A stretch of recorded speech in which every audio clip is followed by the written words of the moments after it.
வணக்கம். நம்ம தலைக்கு மேல அந்த பெரிய வானம் இருக்கு இல்லையா?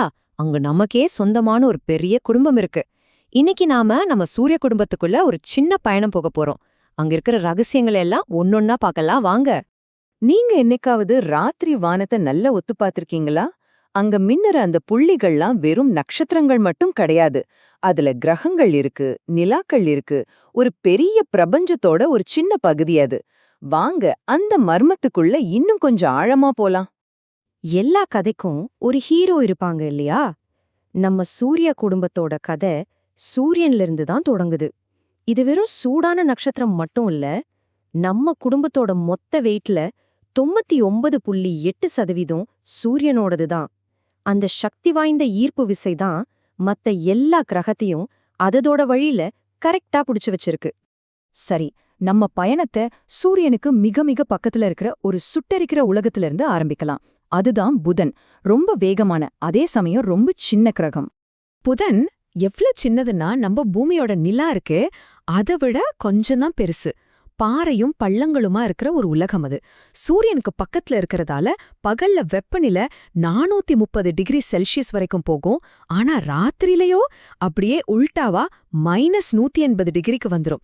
என்ன ஒரு பயங்கரமான மாற்றம் பாருங்க. அடுத்து சூரியன்ல இருந்து ரெண்டாவதா இருக்கிறது வெள்ளி. இத பார்க்க நம்ம பூமி மாதிரியே இருக்கிறதால பூமியோட சகோதரி கிரகம்னு சொல்வாங்க. ஆனா இந்த சகோதரி ரொம்பவே வித்தியாசமானவங்க. வெள்ளி ஏன் இவ்ளோ பிரகாசமா இருக்கு தெரியுமா? அதுக்கு காரணம் அதோட நச்சுத்தன்மை வாய்ந்த அடர்த்தியான மேகங்கள் தான். அது சூரிய ஒளியை ஒரு கண்ணாடி மாதிரி பிரதிபலிக்குது.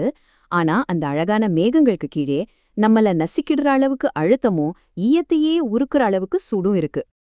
இப்போ இந்த பிரபஞ்சத்திலே நமக்கு தெரிஞ்ச உயிர் வாழற ஒரே ஒரு இடத்துக்கு வருவோம். சூரிய குடும்பத்தோட இந்த நீல நிற வைரம் நம்ம வீடு பூமி. பூமிய ஏன் இவ்ளோ ஸ்பெஷல்னு சொல்றோம்னா, இங்க திரவ நிலையில தண்ணி இருக்கு, நாம சுவாசிக்க ஆக்சிஜன் இருக்கு, உயிர் வாழ்றதுக்கு சரியான வெப்பநிலையும் இருக்கு. இந்த 3 விஷயங்களால தான் கோடிக்கணக்கான உயிரினங்கள் இங்க சந்தோஷமா வாழ முடியுது. நம்மளோட அடுத்த ஸ்டாப் பல வருஷமா மனுஷங்களோட கற்பனையில இடம் பிடிச்ச ஒரு உலகம். அந்த துருப்பிடிச்ச செந்நிற பாலைவனம், செவ்வாய் கிரகம். அது ஏன் செக்கச்செவேல்னு இருக்குன்னா, அங்க இருக்கிற மண்ணுல இரும்பு ஆக்சைடு, அதாவது துரு அதிகமா இருக்கு. ஒரு காலத்துல செவ்வாயில ஆறுகளும் ஏரிகளும் இருந்திருக்கலான்னு விஞ்ஞானிகள் நம்புறாங்க. அதனாலதான் எதிர்காலத்துல நாம அங்க குடியேற முடியுமான்னு தீவிரமா ஆராய்ச்சிட்டு இருக்காங்க. சரி, இப்போ பாறை உலகங்களையெல்லாம் விட்டுட்டு வாயு ராட்சசர்கள் இருக்கிற பகுதிக்குள்ள நுழையிறோம். அதுல முதல் ஆள் சூரிய குடும்பத்தோட ராஜா வியாழன். வியாழன் எவ்வளவு பெருசுன்னு கற்பனை பண்ணி பாருங்க. நம்ம சூரிய குடும்பத்துல இருக்கிற மத்த எல்லா கிரகத்தையும் ஒன்னா சேர்த்தா கூட வியாழன் அதை விட 2 மடங்கு பெருசா இருக்குமா. அதுல ஒரு பெரிய சிவப்பு புள்ளி இருக்குமே, அது நம்ம பூமியே முழுங்குற அளவுக்கு ஒரு பிரம்மாண்டமான புயல். அடேங்கப்பா. அடுத்ததா நம்ம பார்க்க போற கிரகம் சூரிய குடும்பத்தோட நகைன்னு சொல்லலாம். அதோட அழகான வளையங்களை வச்சே ஈஸியா கண்டுபிடிச்சிடலாம். அதுதான் சனி. அந்த வளையங்கள்லாம் ஒரே பொருளால் ஆனது கிடையாது. அது கோடிக்கணக்கான பனிக்கட்டி, பாறை, தூசு துகள்களால் ஆனது. சிலது ஒரு மணல் துகள் அளவு இருக்கும், சிலது ஒரு வீடளவு பெருசா இருக்கும். எல்லாம் சனி அழகா சுத்தி வந்துட்டு இருக்கு. நம்ம பயணம் இன்னும் தூரமா போயிட்டே இருக்கு. இப்போ நாம ஒரு விசித்திரமான குளிர்ந்த உலகத்தை அடையிறோம். அதுதான் யுரேனஸ். ஒரு மாதிரி படுத்துக்கிட்டே சுத்துற கிரகம். அதோட நீளமும் பச்சையும் கலந்த நிறத்துக்கு காரணம் அங்க இருக்கிற மீத்தேன் வாயு தான். அது சிவப்பு நிற ஒளிய உறிஞ்சிரும். மத்த கிரகங்கள்லாம் பம்பர மாதிரி சுத்தும்.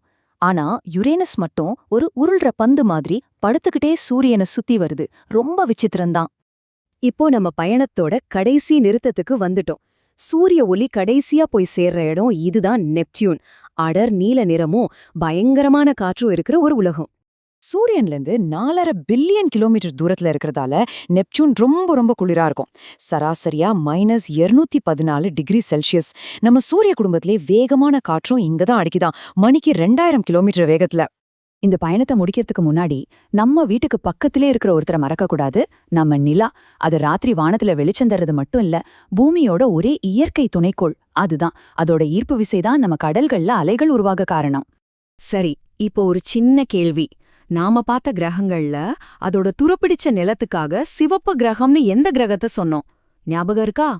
செவ்வாய்னு நீங்க நினைச்சிருந்தீங்கன்னா உங்க பதில் ஏக்தம் சரி. சூப்பரா ஞாபகம் வச்சிருக்கீங்க.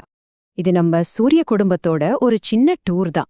ஆனா ஒவ்வொரு கிரகமும் ஒவ்வொரு நிலாவும் அதுவே ஒரு தனி உலகம். அப்போ இதெல்லாம் ஒரு பெரிய கேள்வி எழுப்புது இல்லையா?